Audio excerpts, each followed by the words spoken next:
అందరికీ నమస్కారం అండి. కార్తీక మాసం 3వ రోజు సందర్భంగా ఈరోజు ఈ వీడియోలో మనం కార్తీక పురాణంలోని 3వ అధ్యాయం కథ తెలుసుకుందామండి. వశిష్ఠ మహర్షి జనక మహారాజుతో ఇలా చెప్తున్నారండి. జనక మహారాజా, శ్రద్ధగా విను. మనము చేసిన పాపాలన్నింటినీ నశింపచేయగల శక్తి ఒక కార్తీక మాస వ్రతానికి మాత్రమే ఉంది. ఈ కార్తీక మాసంలో హరిహరులెవరి సన్నిధినైనా సరే, ఏ పురాణాన్నైనా సరే ప్రవచించేవారు సర్వకర్మబంధ విముక్తులవుతారు. కార్తీక మాస శుక్లపక్షంలో అన్ని రకాల వృక్షాలతో పాటుగా ఉసిరి చెట్టు కూడా ఉన్న తోటలో వనభోజనము చేసిన వారు పాప విముక్తులవుతారు. ఓ జనకరాజా, ఈ కార్తీక మహాత్యాన్ని భక్తి శ్రద్ధలతో విన్న బ్రాహ్మణుడు దుర్యోని సంకటము నుంచి రక్షింపబడ్డాడు. ఆ కథ చెబుతాను విను అంటూ వశిష్ఠ మహర్షి ఇలా చెప్పసాగారు. పూర్వం కావేరీ నదీ తీరములో దేవశర్మ అనే బ్రాహ్మణుడు ఉండేవాడు. అతనికి ఒక పరమ దుర్మార్గుడైన దేవదత్తుడు అనే కుమారుడు కలిగాడు. కుమారుడు దుష్ట ప్రవర్తలను గుర్తించిన తండ్రి అతడిని పాప విముక్తుణ్ణి చేయదలచి, నాయనా, రోజు కార్తీక ప్రాత స్నానాన్ని ఆచరించు, సాయంకాలమున హరిసన్నిధిలో దీపారాధన చేస్తూ ఉండు. ఈ విధంగా కార్తీక వ్రతాన్ని ఆచరించి ధన్యుడివి కా అని చెప్పాడు. తానటువంటి కట్టుకథలను నమ్మనని, కార్తీక వ్రతాన్ని ఆచరించనని తండ్రికి ఎదురు తిరిగాడు. అందుకు దేవశర్మ తన కుమారుడిని అడవిలోని చెట్టు తొర్రలో ఎలుకవై పడి ఉండు అని శపించాడు. శాపానికి భయపడిన ఆ కుమారుడు తండ్రి పాదాల మీద పడి తనకు తరుణోపాయం చెప్పమని కోరాడు. అంతటా ఆ తండ్రి, నాయనా, నీవెప్పుడైతే కార్తీక మహత్యాన్ని సంపూర్ణంగా వింటావో అప్పుడే నీ ఎలుక రూపము పోతుందని శాప విముక్తిని అనుగ్రహించాడు. తండ్రి శాపం కారణంగా అతడు అప్పటికప్పుడే మూషిక రూపాన్ని ధరించి ఒక మహావృక్షం యందు నివసిస్తూ ఉన్నాడు. ఇలా కొంతకాలం గడిచాక విశ్వామిత్రుడు శిష్య సమేతంగా కార్తీక స్నానం ఆచరించి వచ్చి ఆ ఎలుక ఉన్న చెట్టు మొదలునందు కూర్చుని తన పరివారానికి కార్తీక మహత్యాన్ని వినిపించసాగాడు. ఆ సమయంలో ఒక కిరాతకుడు ఆ ప్రాంతానికి వచ్చాడు. పుణ్యపురుషులు దర్శనము వల్ల ఉపకారమే గాని అపకారము ఏనాడూ జరగదు.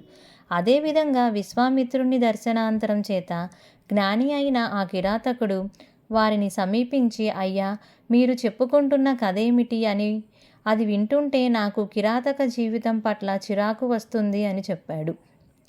దయచేసి ఈ రహస్యమేమిటో చెప్పండి అనగానే విశ్వామిత్రుడు, నాయనా, మేము కార్తీక వ్రతాన్ని ఆచరిస్తున్నాము. ఈ కార్తీక మాసంలో ఎవరైనా సరే తెలిసి కానీ తెలియక కానీ స్నానదాన జప తప పురాణ శ్రవణము కానీ చేసినట్లయితే వారు వారి సర్వ పాపాల నుంచి విముక్తులవుతారు. ఈ విధంగా కిరాతకునికి చెబుతున్న కార్తీక మహత్యాన్ని వినడమే తడువుగా త్వరలో ఉన్న ఎలుక తన రూపాన్ని వదిలివేసి పూర్వ యువ బ్రాహ్మణ రూపాన్ని పొందింది.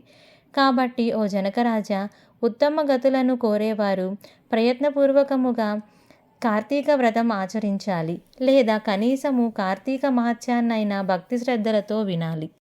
ఈ కార్తీక మాసము 30 రోజులు కూడా ఎవరైతే శ్రీ మహావిష్ణువును కస్తూరి, గంధం లేదా పంచామృతాలతో అభిషేకిస్తారో వారికి 10,000 అశ్వమేధాలు చేసిన ఫలితం లభిస్తుంది.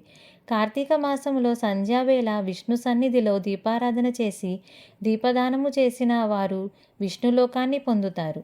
బియ్యపిండి లేదా గోధుమ పిండితో ప్రమిదను చేసి ఆవునేతిని పోసి వత్తిని వెలిగించి బ్రాహ్మణునికి దీపదానాన్ని చేస్తున్నాను, దీని వలన నాకు నిరంతరము శాంతి సుఖము కలుగుగాక అని చెప్పుకుంటూ పిండితో సహా ఆ దీపాన్ని బ్రాహ్మణునికి దానం చేయాలి.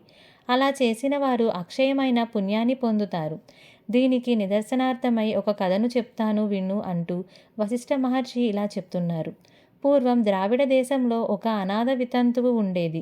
ఆమె రోజు భిక్షాటన చేసి వచ్చిన దానిలో మంచి అన్నమును కూరగాయలను అమ్ముతూ డబ్బును వెనకేసుకునేది.